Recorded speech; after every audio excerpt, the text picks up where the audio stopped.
So this area here is vacant. It's not really long.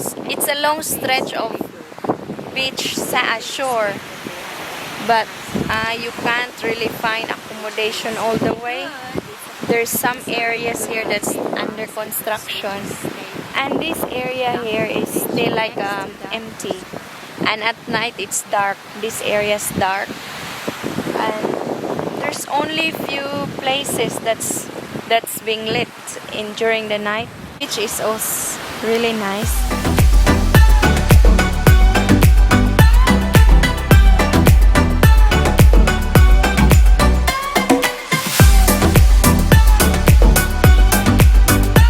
Yeah, soft sand,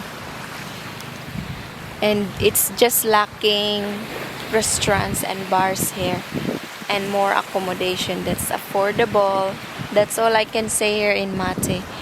And lots of dogs around, cats, vendors. I have not seen tourists yet for this time. No tourists, only one or two. That's the beach.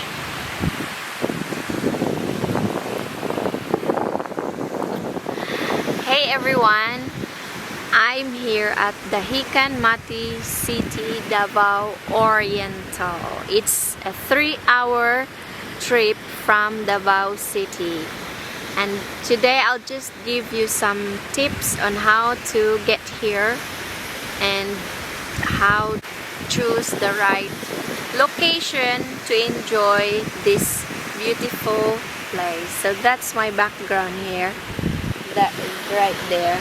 That's the Dahican beach, and we travel from Davao City to here by van. So we just commute from Gaisano Mall. Beside the Gaisano Mall, there's van terminal where you can ride van for 400 pesos per person to get here, and it will take you 3 hours. It's our first time to be here, and everything's new to me.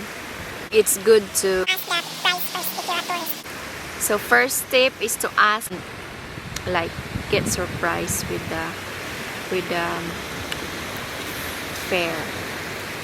And then, so from the terminal we went to Lanes. That's where you can have your lunch or breakfast or dinner. So they have a really good restaurant called Lanes. It's also an accommodation, but they have a restaurant and separate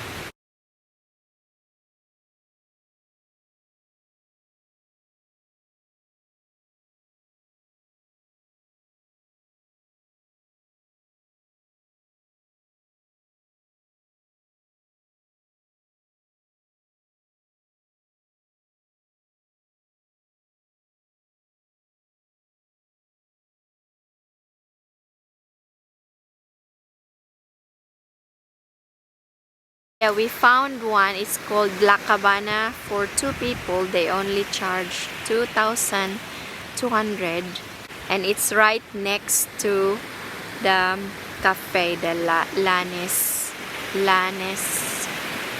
restaurant and cafe. Because their accommodation here is 3,000. Is the like their standard for 2 people, 3,000 pesos per night. In terms of cleanliness, it's not that clean, I could say, but it's good enough. So yeah, we were lucky we found this place here just next to the restaurant, so we can have a proper holiday where we can just relax and eat and chill and go for a walk on the beach. And weekdays is the perfect timing to come here in Mate because it's not busy. It's in our accommodation. There's no cooking place, so it's just bed and toilet and shower. The beach is amazing. It's beautiful. Yeah, so that's low tide this time. And I don't see surfing. They advertise this place as a surfing spot, but maybe just today or yesterday there's no surf at all. So don't expect anything if you come here just to surf. No, you can't surf like with that waves. In terms of cleanliness, it's tolerable. It's not bad. I can still see bits of rubbish on the beach. Yeah, it's worse in Samal, I could say. Samal has got lots of garbage. In terms of the nature here, nature is still nice. I can see lots of trees.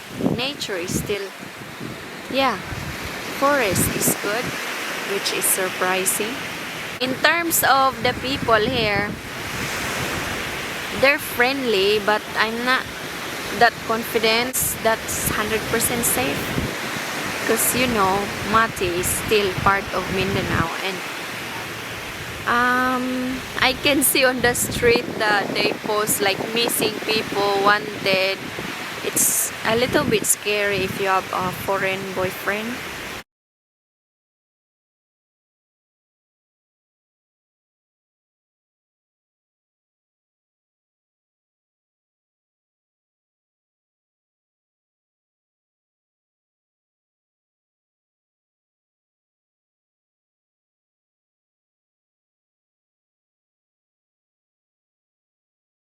There's around 10 checkpoints along the way. Armies, police, which is in a good way. It's good because for your safety. I'm not sure in other areas like Luzon and Visayas area if they have checkpoints. But here in Davao area around, there's so many checkpoints. And one checkpoint before coming to Mate is the ID. You have to get off the van and show your identification and your vaccine pass, which was so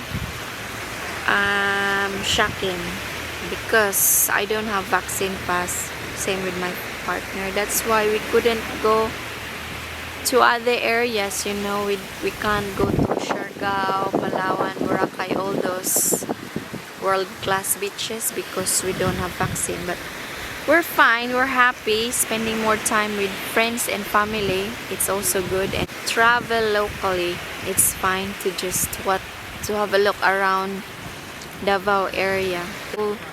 The rules are all nonsense when they ask for vaccine pass, because COVID is not happening here anymore. I don't think so, but they still ask for it. The tricky part on our way from Davao City to Mati. For the first timer, if you wanna come here, it's worth it, I could say.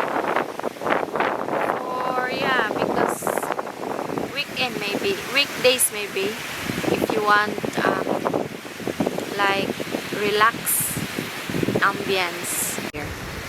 They just make their pricing the same as before COVID, which is very strange because not everyone can afford that. And if they want to make money, at least they can make their pricing half. Because on Waiheke Island where I live, or in New Zealand, they put the price really low, and their standard is still good. Because we've been staying in different hotels in Auckland, and we got the really cheap deal, $120 for a penthouse. Imagine that. But here you don't get that. They still keep their pricing the same as before. Ooh, look at that. I got the best background ever. If you wanna know some more about accommodations, our accommodation is the best one, I could say, because that's the only one that's right on the beach. It's called La Cabana. You can find them on Facebook. Everything here in the Philippines, you can find on Facebook because they don't, most of them don't have website, and they use Facebook as their website and their way of communication, to communicating to their guests like that. So yeah, just find it on Facebook.